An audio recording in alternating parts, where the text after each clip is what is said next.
There I was, floatin' in my pool, drink in hand, not a freakin' care in the world. Sun beatin' down, ice clinkin' in my glass, little paper umbrella keepin' the sun out of my drink. Perfect freakin' day. Then this clown shows up, ruining my goddamn afternoon. See, I live in Heritage Oaks. Sounds fancy, right? Like we got freakin' butlers and peacocks wandering around. Nah. It's just another one of these HOA-controlled hellholes where they measure your grass with a freakin' ruler and tell you what color to paint your goddamn mailbox. But I got a pool. A perfectly good, perfectly normal above-ground pool. Nothing fancy, just a place to cool off. Maybe have a few friends over, enjoy my freaking life. I, Tony Amato, take my pool time seriously. It's sacred, man. It, quote, S.IT, quote, S, my happy place.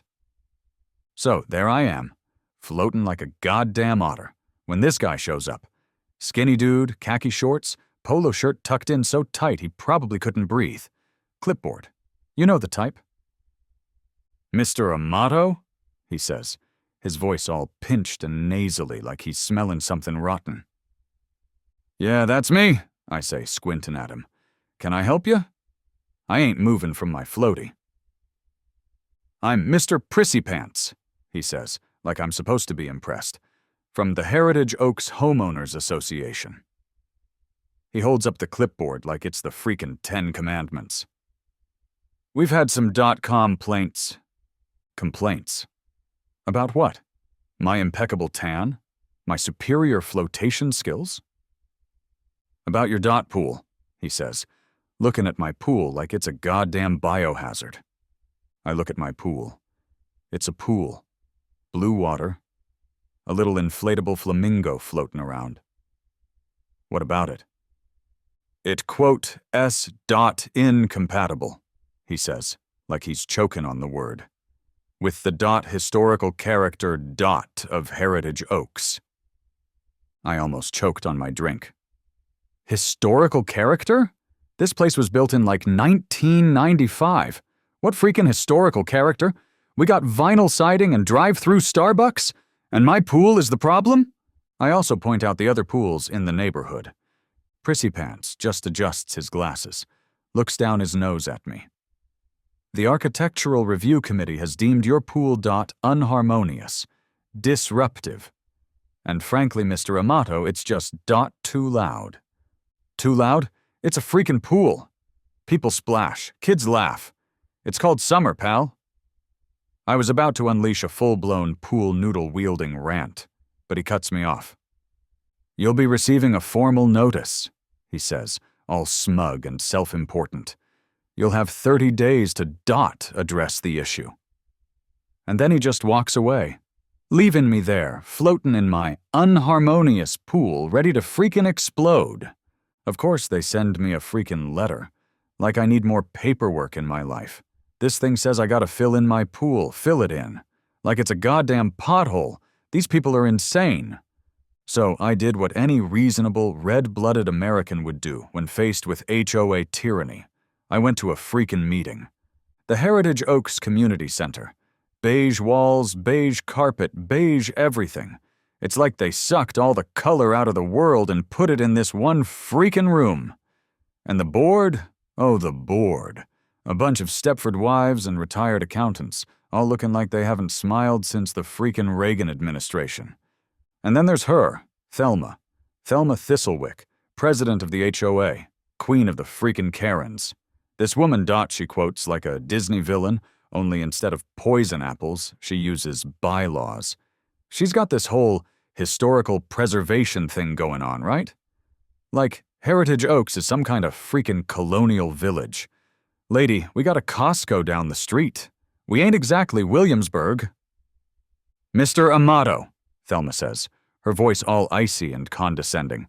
Your pool has become a matter of concern. Concern, I say, leaning forward. It's a pool, Thelma. It's hot out. People like to swim. What's the freaking problem? It's unhistorical, Mr. Amato, she declares. Like I'd just suggested building a freaking pyramid in my backyard. It disrupts the architectural integrity of our community. It, quote, modern. Modern? I yell. Lady, people have been swimming in pools since the freaking Romans. What's more historical than that? It's disruptive, she continues, ignoring me completely. The splashing, the dot laughter. It's lowering property values. Lowering property values? I scoff. Lady, it's a freaking pool. In the summer, it's like 100 degrees out. People like pools. It's attracting undesirable elements, she says, her voice getting all shaky. Undesirable elements? I yell. You mean like kids, families? People having fun? The rest of the board just sits there, looking like they want to crawl under the table. Except for this one guy, younger dude, who's trying not to laugh. I think he's secretly on my side. The pool, Mr. Amato, is a blatant disregard for community standards, Thelma says, slamming her little gavel down. You will fill it in, within 30 days, and you will pay a fine of $500. $500 for a pool! I was about to lose it. I was about to go full-blown table-flippin' Bill Burr-level rant. But then, I took a breath. I looked at Thelma, at her smug little face, at her beady little eyes, and I smiled. Fine, I said, my voice dangerously calm. You want the pool gone? The pool's gone, but you didn't say nothing, quote, about a replacement. I walked out of that meeting, leaving Thelma and her beige brigade staring after me, probably wondering what the hell I was planning. And oh boy, did I have a plan. They wanted historical, huh? They wanted community standards? I'd give them freaking historical. I'd give them standards. I'd give them something they'd never forget. It was on. 30 days. That's all the time Thelma Thistlewick, in her infinite, historically ignorant wisdom, had given me to fill in my pool. My beautiful, perfectly functional, refreshing pool. Like I was going to destroy my own backyard oasis just because some HOA busybody had a stick up her comma, you know? Fill in my pool, I ranted to my empty living room, pacing back and forth like a caged animal. Are you freaking kidding me? It's 100 degrees out there. What am I supposed to do, sweat to death? Bathe in Evian over my dead, chlorine-soaked body? I was done. Done with the warnings, done with the fines, done with the freaking meetings. These people, this HOA, they weren't just unreasonable. They were insane. And I, Tony Amato, was not about to let them win. I wasn't gonna fill in my pool. I needed a plan. A freaking masterpiece of a plan. Something so audacious, so over the top, so utterly that it would make Thelma Thistlewick choke on her historically accurate, HOA-approved teacup. I also learned that Thelma was pushing for a new bylaw to be passed, specifically banning pools that didn't fit her style. And that's when it hit me. I needed to research, not just the HOA bylaws, though, believe me, I was going to scour those things like a freaking lawyer on a caffeine bender, but also history.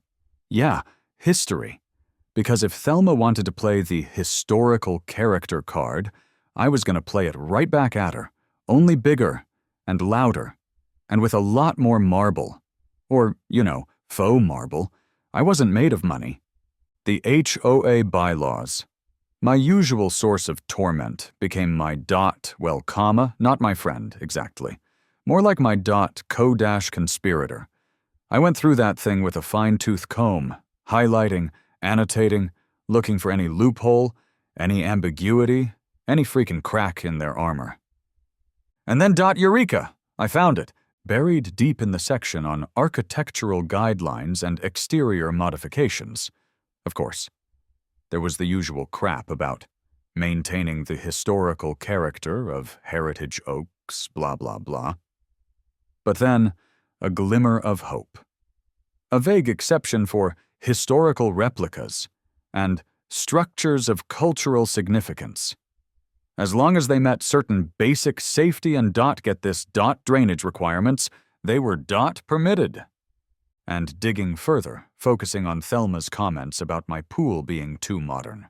I found nothing about Roman bathhouses, nothing about columns, statues, mosaics, nothing. Historical replicas, I muttered, a slow, evil grin spreading across my face. Structures of cultural significance. Oh, I'd give him cultural significance. I'd give him historical. I'd give M. Rome, Operation SPQR, Senatus Populusque Romanus, and Pool was born. My plan was insane. Beautifully, gloriously insane. I wasn't just going to keep my pool, I was going to transform it. I was going to turn my ordinary suburban backyard into a freaking Roman bathhouse. I'm talking columns, arches, mosaics, statues, fountains, the whole 9 yards. I'd build a caldarium, a hot tub, basically, a frigidarium, a cold plunge pool for the truly brave, and a tepidarium. My existing pool, slightly Romanized. It would be lavish, it would be over the top. It would be the antithesis of everything Thelma Thistlewick stood for. And I'd argue, with a perfectly straight face, that it was a historical replica, a cultural landmark, a tribute to the architectural grandeur of ancient Rome, and therefore completely exempt from the HOA's ridiculous restrictions on pools. I could already picture Thelma's reaction, the sputtering, the outrage, the sheer, unadulterated horror. It was a beautiful image. I knew it was ridiculous. I knew it was probably going to cost me a fortune, but God damn it, it was worth it. This wasn't just about a pool anymore. It was about freedom. It was about the right to enjoy your own property, to express your own slightly unhinged personality, to to build a freaking Roman bathhouse in your backyard if you felt like it. First thing, before anything happened, I needed permits from the city. I walked in, plans under my arm.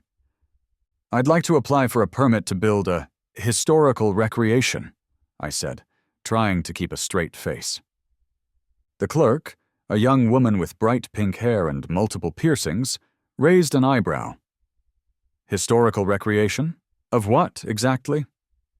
A Roman bathhouse, I said, spreading out my somewhat amateurish drawings on the counter.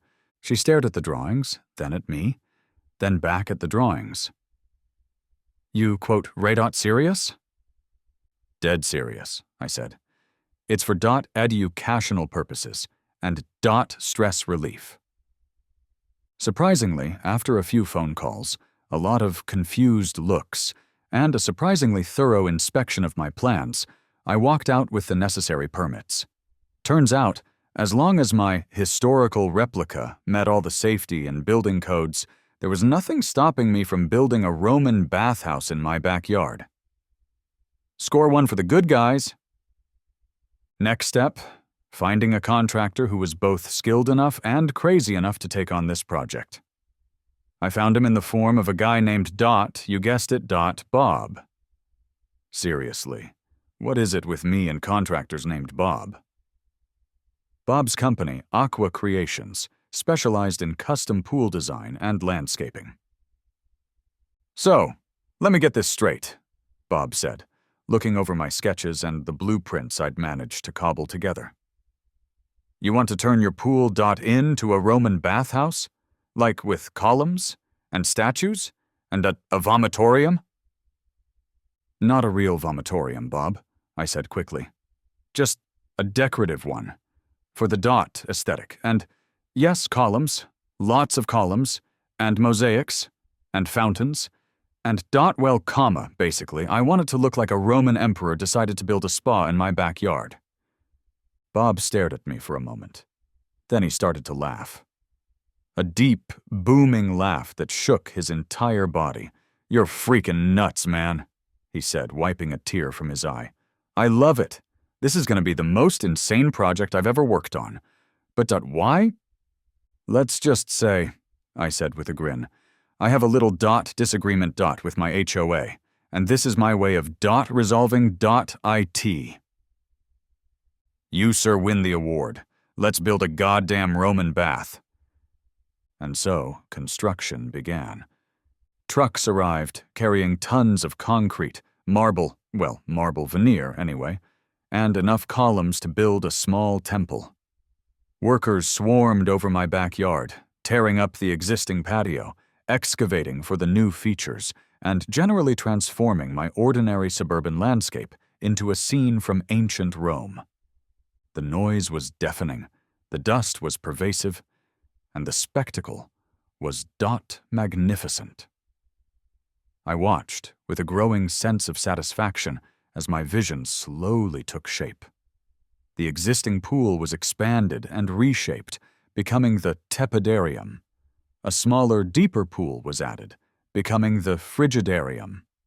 And a pre-existing, thankfully, hot tub was transformed into the caldarium, complete with a faux mosaic, depicting a rather startled-looking chihuahua in a Roman toga.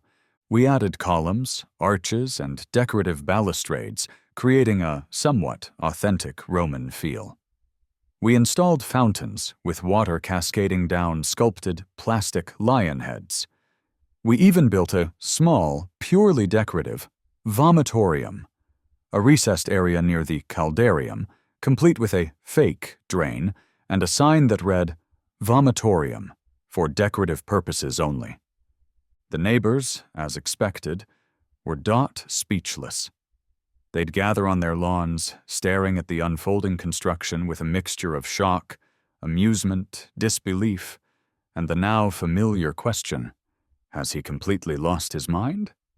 I, of course, played the part of the eccentric Roman emperor perfectly. I'd stroll around my backyard wearing a cheap toga and a laurel wreath, because why not? Offering vague explanations about historical accuracy and architectural integrity. My internal monologue was a constant stream of triumphant pronouncements and giddy anticipation. "Take that, Thelma Thistlewick," I'd mutter to myself as another column was erected. "Enjoy your community standards now." I imagined her face, contorted with rage, her perfectly manicured lawn overshadowed by the sheer, glorious absurdity of my Roman bathhouse. It was a beautiful thought.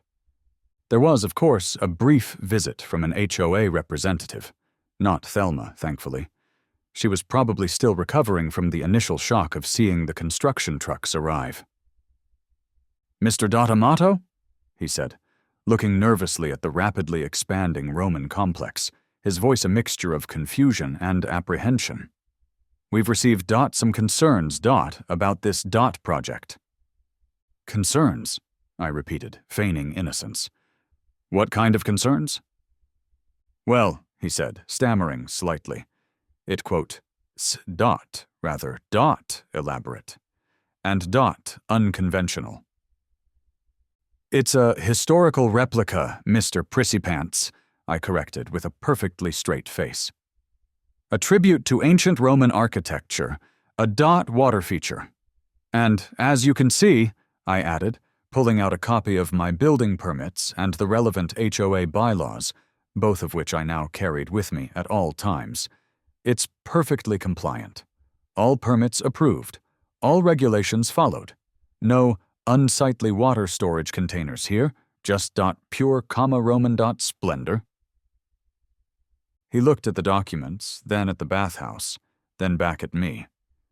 He clearly had no idea what to do. He mumbled something about reviewing the situation and retreated, looking utterly defeated. I, Tony Amato, had once again outmaneuvered the HOA, and my Roman bathhouse, my monument to aquatic freedom and HOA defiance, was nearing completion. The anticipation was almost unbearable. The neighborhood was buzzing, and I, for one, couldn't wait to see the final result. And even more importantly, I couldn't wait to see Thelma's face. The grand unveiling of the Aqua Augusta, my magnificent, ridiculous, HOA-defying Roman bathhouse, was everything I'd hoped for. The transformation was complete. My ordinary suburban backyard was now a scene straight out of ancient Rome, or at least a Hollywood version of ancient Rome. Columns, arches, mosaics, statues, it was all there. And, of course, the water. The glorious water, cascading down the faux stone walls, filling the various pools, creating a symphony of splashing, gurgling, and triumphant sounds. And Thelma? Oh, Thelma! She arrived like a freaking fury, ready to unleash hellfire and damnation on my pool. She didn't even knock, of course. She just barged onto my property, which technically was now a historical landmark, in my opinion, her face a mask of apoplectic rage, her sensible shoes clicking on the newly installed mosaic-tiled patio like the hooves of an approaching warhorse. "What?" she shrieked, her voice echoing across the previously tranquil waters of my tepidarium. "Have you done?" I emerged from behind a faux marble column, wearing a cheap toga and a laurel wreath, because why not? A picture of calm, almost regal composure. "Good afternoon, Thelma," I said, my voice dripping with mock politeness. "You're admiring my historical replica, I presume?" "Historical replica?" she sputtered, pointing a trembling finger at the elaborate structure. This is blasphemy. You've turned your backyard into a Roman orgy waiting to happen." "It's a bathhouse, Thelma," I corrected, with a perfectly straight face. "A Roman bathhouse. The Aqua Augusta, to be precise. A tribute to the architectural and aquatic achievements of ancient Rome. And, as you can see, it's perfectly compliant with the HOA bylaws. Remember that clause about historical replicas and structures of cultural significance? Well, here it is. But it, quote, "s a pool," she stammered, her eyes wide with disbelief. "You were ordered to fill in your pool." "And I did, Thelma," I said with a shrug. "Technically. I mean, I filled it in with more water, and some columns, and a few statues. And you get the picture. It's all part of the historical ambiance." I then proceeded to give her a tour, highlighting the various features of my Aqua Augusta. I showed her the caldarium, my hot tub, now adorned with faux marble lions, the frigidarium, my new, smaller, unheated pool, perfect for a refreshing plunge, and the tepidarium, my original pool, now surrounded by columns, arches, and a rather impressive mosaic depicting my Chihuahua, Brutus, as a Roman emperor. "And over here," I said, gesturing towards a strategically placed plastic fountain, "we have the Fontana di Trevi. Junior E. And, of course," I added with a wink, "no Roman bathhouse would be complete without a vomitorium." I pointed towards the small, purely decorative recess in the wall, complete with a fake drain. Thelma looked like she was about to faint. This is insane," she choked out. "It, quote, tacky. It, quote, historically inaccurate. It, quote, it, quote, tatikikon. It's awesome, Thelma," I finished for her. "And it's here to stay." I quote, "Stop you, Miller," she vowed, her voice hoarse. "I'll have this abomination removed. You'll see." She turned and stomped off, her sensible shoes leaving, ironically, damp footprints on my, now historically significant, patio. Her aura of control completely evaporated. The emergency HOA meeting, Part 2, the Roman Ruckus, was, as expected, a masterpiece of madness. The HOA, of course, made up new rules to try and stop it.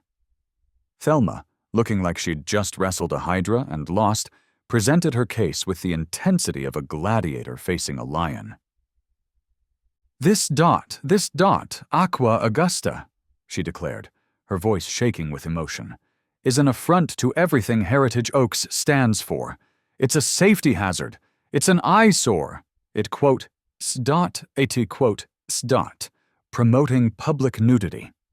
This last accusation was based on a rumor she'd apparently started about my toga parties. She'd even brought in a so-called historian, a guy who looked suspiciously like her nephew, wearing a toga that was clearly too small for him, who testified about the historical inaccuracies of my bathhouse and the negative impact of such a travesty on the community's cultural integrity. Then it was my turn. "Miss Thistlewick," I began, addressing the board with a calm, reasonable demeanor that was, of course, completely fake, "seems to be under the impression that I've somehow violated the HOA bylaws. I assure you, before they changed, I had not.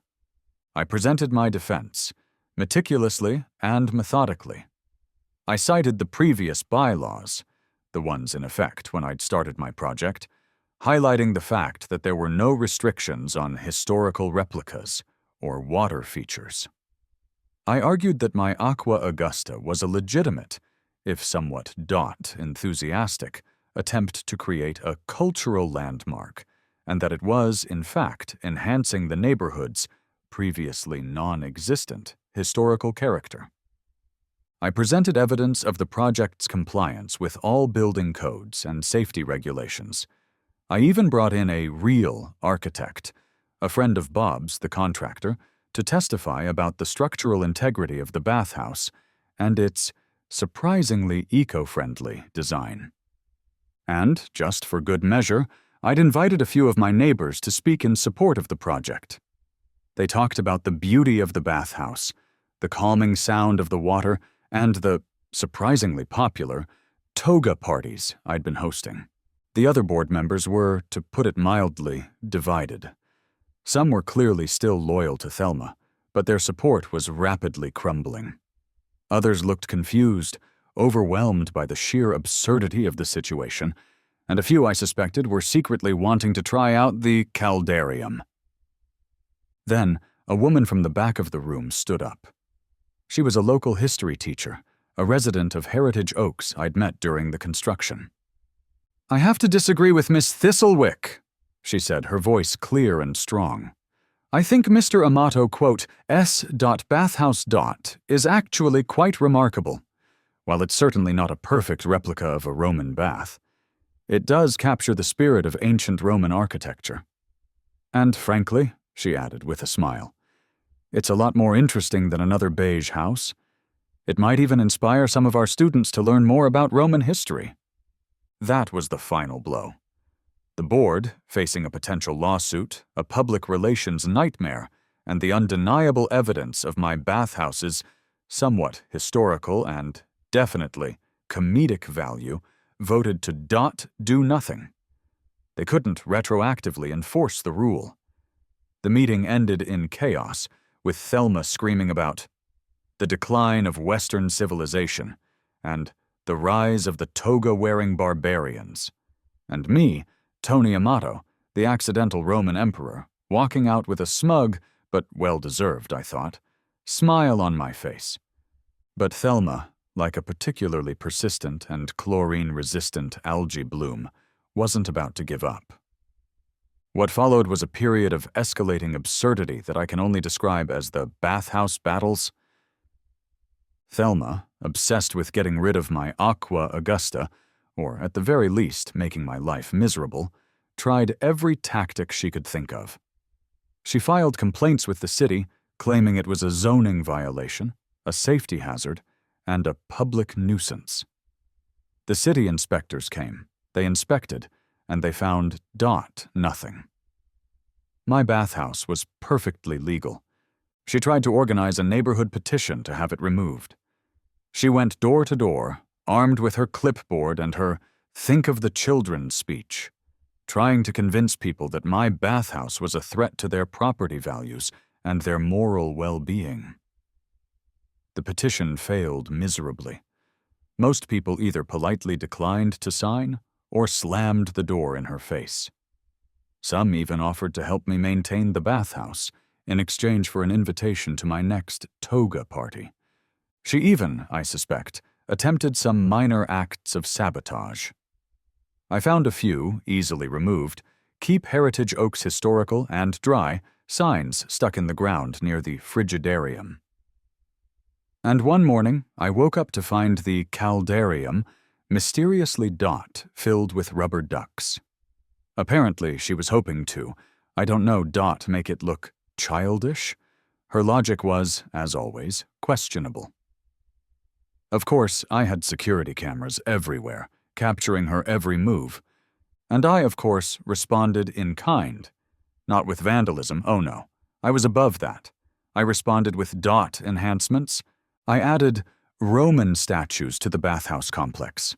A plastic Venus de Milo, a faux marble bust of Julius Caesar, and my personal favorite, a ceramic garden gnome dressed as a Roman gladiator. I installed a sound system that played Roman-themed music. Think the Gladiator soundtrack, on a continuous loop. I made sure to keep the volume within reasonable limits, of course, mostly. I hosted toga parties for my neighbors, complete with non-alcoholic wine, plastic grapes, and surprisingly competitive chariot races, using wheeled office chairs and pool noodles. I even invited the local news, who filmed a segment about the ongoing feud between a homeowner and his HOA and the Roman bathhouse that's taking Heritage Oaks by storm. I even set up a ticket booth and started charging a small fee for visitors to take pictures. It was a glorious, ridiculous, utterly over-the-top spectacle. And with each passing day, with each new addition, with each new act of defiance, I could feel Thelma's frustration growing, her power waning, her sanity slipping. The Aqua Augusta had become more than just a bathhouse. It was a symbol of resistance, a testament to the power of creative and slightly unhinged rebellion. And I, Tony Amato, the accidental Roman, was winning.